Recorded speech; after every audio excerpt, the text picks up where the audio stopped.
18 years ago, the first part of the Assassin's Creed series was released. At the moment, Ubisoft has released more than 13 games in this franchise, which have been successful and not so successful.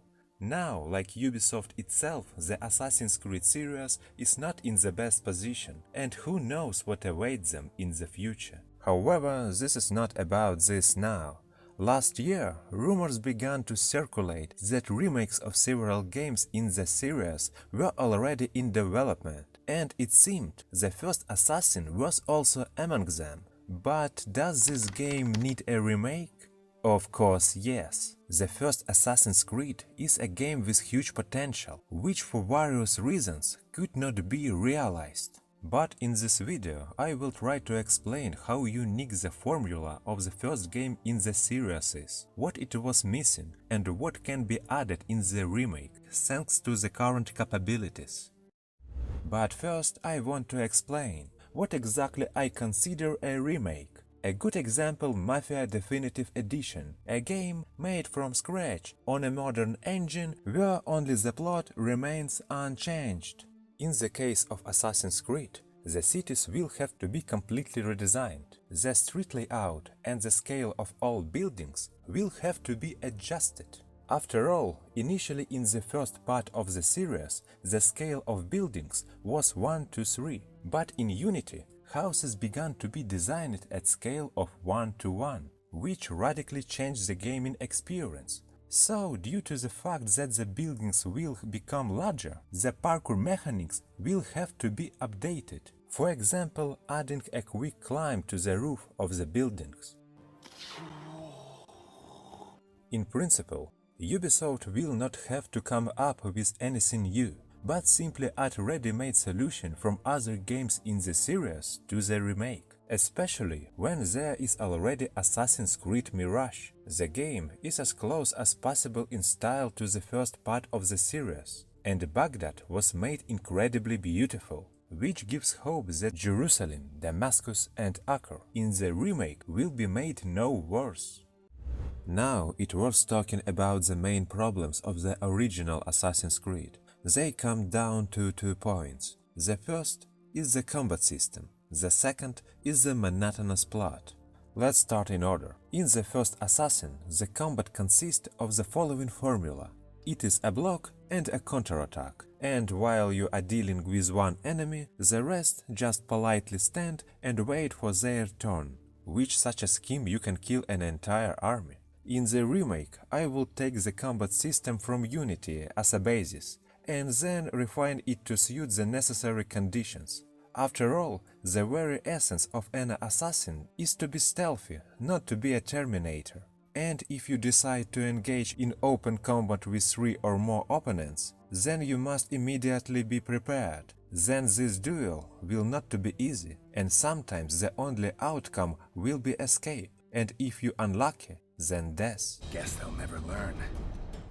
The second and main problem of Assassin's Creed is the monotonous plot. Altair needs to kill 9 targets in 3 cities during the game, and they are eliminated according to the same template. We receive a task, arrive in desired city, complete several monotonous mini-investigation tasks, visit the bureau, kill our target, and so on 8 times.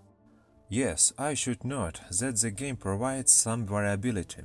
For example, if we complete the investigation missions 100%, we will learn a little more information about our target, but it will not affect anything at all.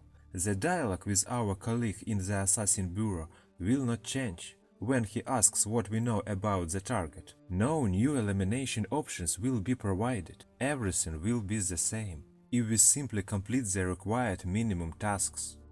This is exactly what I want to change. But what needs to be done? It's simple. You need to add a bit of Hitman and Witcher Wild Hunt to the original Assassin formula. And before rotten tomatoes start flying at me, I'll try to explain my vision using the first mission as an example.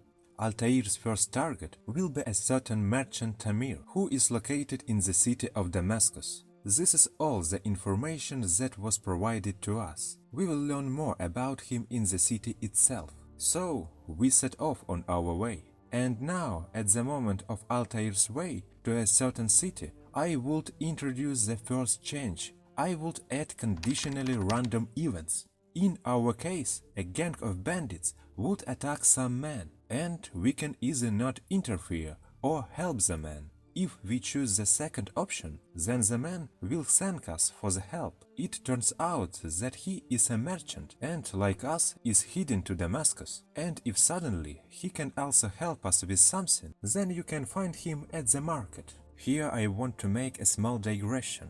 In the future, we will have fast travel, so as not to waste time on the road from Masyaf to the city and back. But I'm not a big fan of this mechanic. That is, it should be. But if the player decides not to use it, then the game should thank him for this, with additional content. And I would add such conditionally random events for each mission when we go to a certain city and back. Well, in the meantime, we get to Damascus, and we need to get into the city. We see some monk in trouble. We help him fight off the villains. He thanks us, and we together with him and 3 other monks go into the city, disguised as one of them. Probably absolutely all players got to Damascus using this scheme. If I were a game designer, I will change this situation a little and give the player as many options as possible to get beyond the city walls. At least give him the opportunity to reach the gate and some time to look around, and either hints would appear on the screen, or Altair himself would start to talk about the options for penetration. And only somewhere around this time the script with Monk be activated. This would immediately give the player an understanding that he has many options for passing, and since there are 3 cities in the game and you need to get to each one somehow, then there is an opportunity to try the maximum number of options, especially if you do not use fast travel. When we make our way into the city, we can immediately begin an investigation to find out more information about our victim. For this, we have access to the following types of activities: eavesdropping on dialogues, and later stealing a note with information about our target, communication with our informant, the ability to forcefully extract information, as well as mission of accompanying our comrade and additional tasks, helping people and killing individual Templars.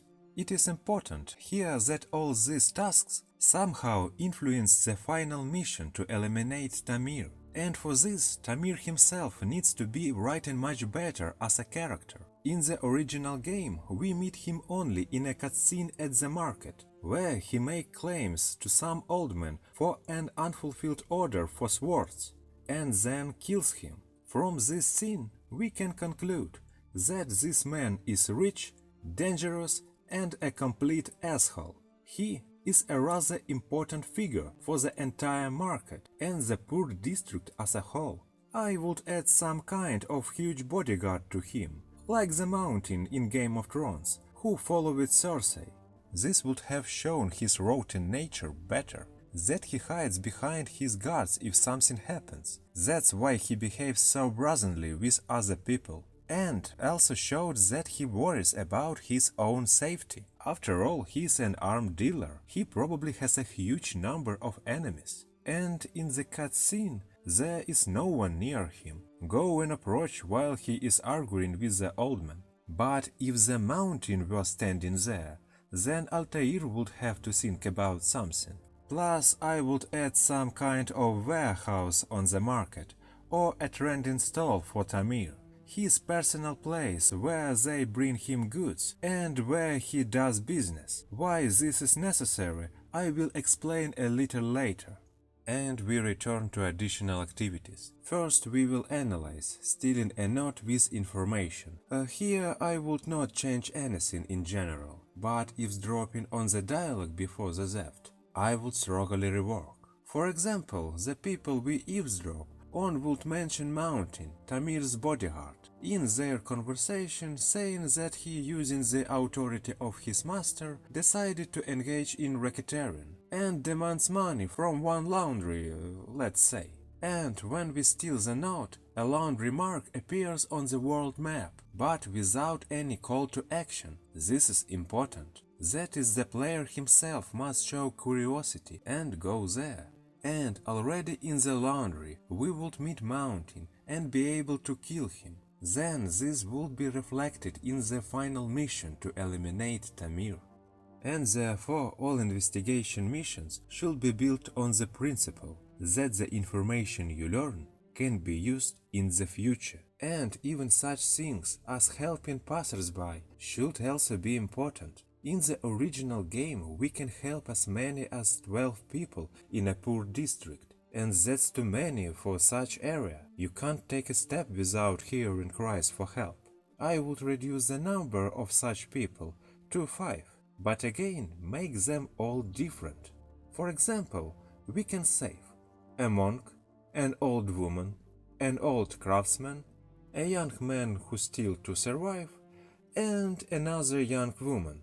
And after helping, we could exchange a few phrases with them, and they would be able to tell us something either about Tamir himself or about his people. Well, and of course, I would leave the trick with the fact that after helping a person, the people who were nearby now help us. Now I want to pay attention to such unnecessary sins as killing the Knights Templar. In the original game, there are as many as 60 of them. Think about this number. Who decided that this would be interesting to do? But this can be fixed. Firstly, reduce their number from 60 to about 25. So there would be 2 or 3 Templars in each district of the city. Secondly, I would combine this activity with 2 others, namely helping our brothers the assassins. I am talking about the missions of accompanying a comrade and helping informants. Let's start with the accompanying the comrade. In the original, our brother assassin stole something from Tamir's people, and now he asks us to accompany him from point A to point B. And here it was necessary to show as much plot information as possible that would help us in the future with the elimination of Tamir. During our pass, Altair should ask as many questions as possible, both about Tamir himself and about his entourage, because our colleague obviously knows much more about our target than we do. I would also redo the mission itself. Firstly, we should go not along the main streets, but along some back streets, so that we are not noticed. Secondly, during the elimination of enemies, our comrade should sit in cover and not interfere with us until we clear the way to move on. And at the end of the mission, I will just add a Templar. It would be a mini boss fight. Now let's talk about requests from informants. Some of our colleagues ask to do them a favor, for example to eliminate a certain number of archers who are interfering with our comrades' work. In my opinion, it will be appropriate for our informants to also sometimes ask to eliminate a Templar who has recently appeared in the city and is interfering with people's assassin activities.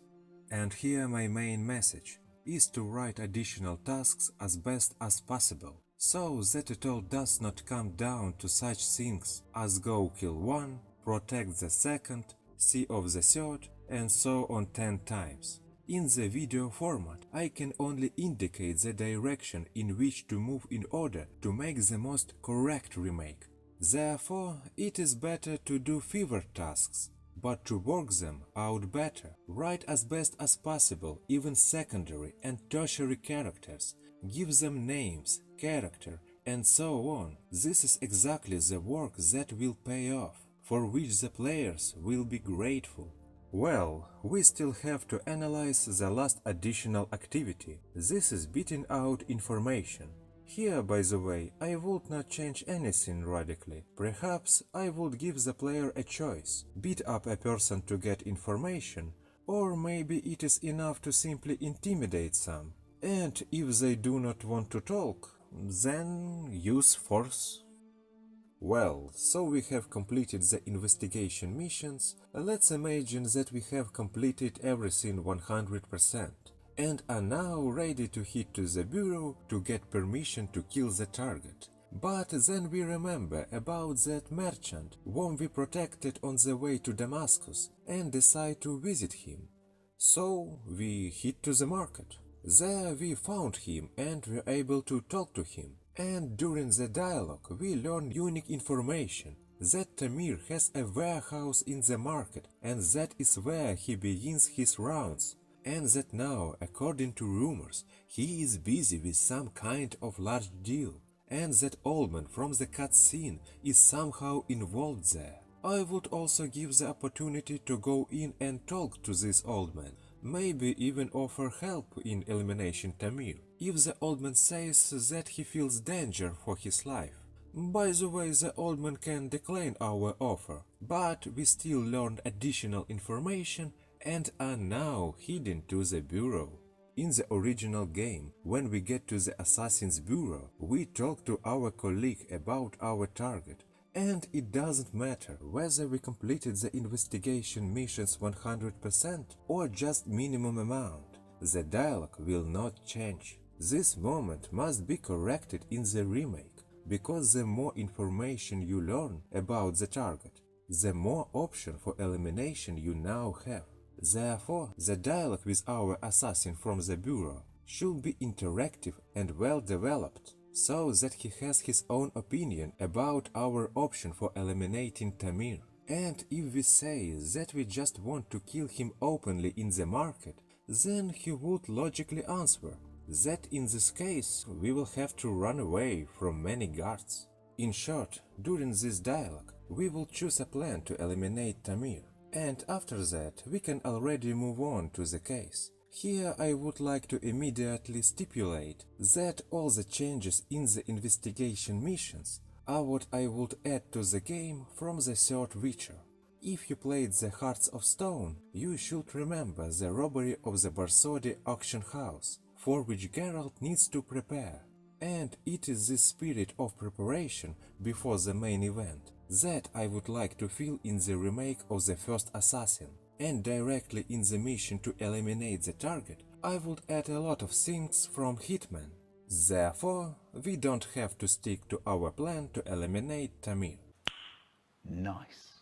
Because we have a plan. But as Mike Tyson said, everyone has a plan until they get punched in the face.